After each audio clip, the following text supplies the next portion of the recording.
On December 14, 1911, Norwegian explorer Roald Amundsen and his team of men were the first people to reach the South Pole. They were 5 weeks ahead of British explorer Robert Falcon Scott. Though Amundsen and his team made it safely back to base, Scott and his team of men faced many challenges on their long journey back, including a dwindling food supply and extreme weather challenges. And eventually, Scott and his men all died.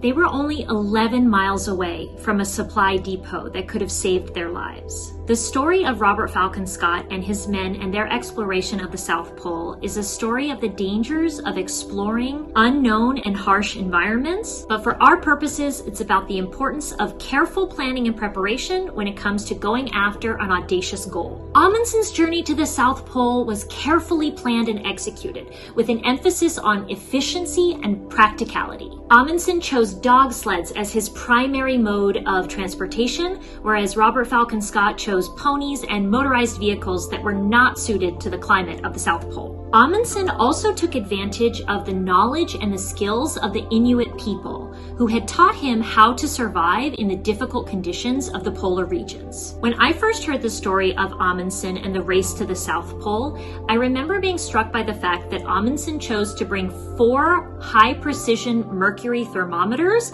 in order to measure the temperature and the changing weather conditions. In the harsh polar environment, even slight variations in temperature can mean the difference between life or death. In contrast, Robert Falcon Scott brought only 1 thermometer, which eventually broke. What I take away from this story is that people rarely achieve their goals in the ways that they initially imagined. And if you have a big, audacious goal, something you want to achieve that's going to require a lot of planning and careful execution, you have to know what are your 4 thermometers, the tools you can use in any kind of conditions in order to achieve your goal. Thermometer number 1 is the skill of decisiveness. Just like Amundsen, and for that matter Scott, they had one singular goal: to be the first people to reach the South Pole. One of the ways that we can get in our own way is to have too many goals going at once. Or sometimes we have a big, scary goal that we don't define in concrete terms.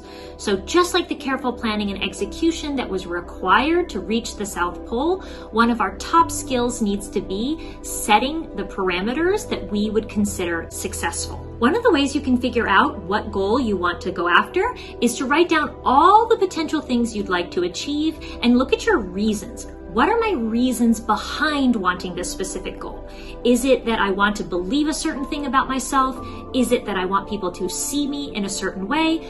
Or is it coming from a place of wanting to stretch myself, wanting to challenge myself, wanting to become a new version of myself, which is the kind of intrinsic motivation that is going to keep you going when times get tough, when challenges come up, when the weather turns a little bad. If you're looking for more assistance on how to make a decision, my friend Eunice Martel is offering one-on-one decision coaching, and her information is linked below. Thermometer number 2 is something that I like to call identity capital. I got this term originally from the psychologist Meg Jay, who studies 20-somethings. And in her research, she talks about the importance of developing the kind of skills and capital that are going to help you in your career search. But I also think it's applicable to the process of going after a big goal.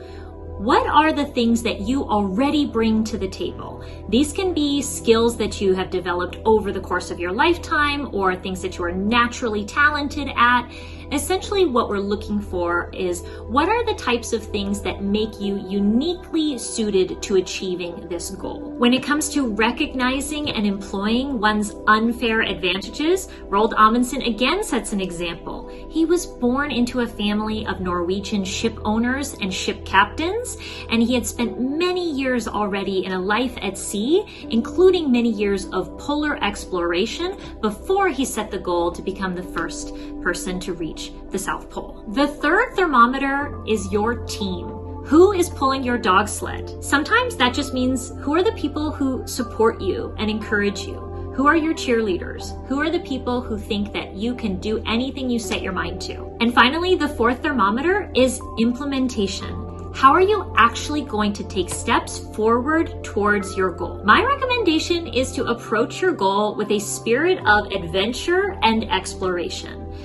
Not with the end goal necessarily in mind, but much more about paying attention to who are you becoming along the way towards your journey. When we focus too much on the end result and feel unsatisfied until we reach that goal, it's very hard to actually enjoy that goal once we finally achieved it. Once we're moving in a certain direction, only then can we acknowledge our surroundings, recognize what thermometers we need to pull out in order to keep us moving forward, and ultimately reach that goal and feel that sense of satisfaction that comes from challenging ourselves, stepping outside of our comfort zone, and doing something that perhaps we've never done before, or even something that no one has ever done before. Whatever happens with your goal, whether you achieve it or not, you're going to become a different person with a different view on your life and a different view on yourself and what you're capable of. And ultimately, the important thing to remember is it's better than freezing to death in Antarctica.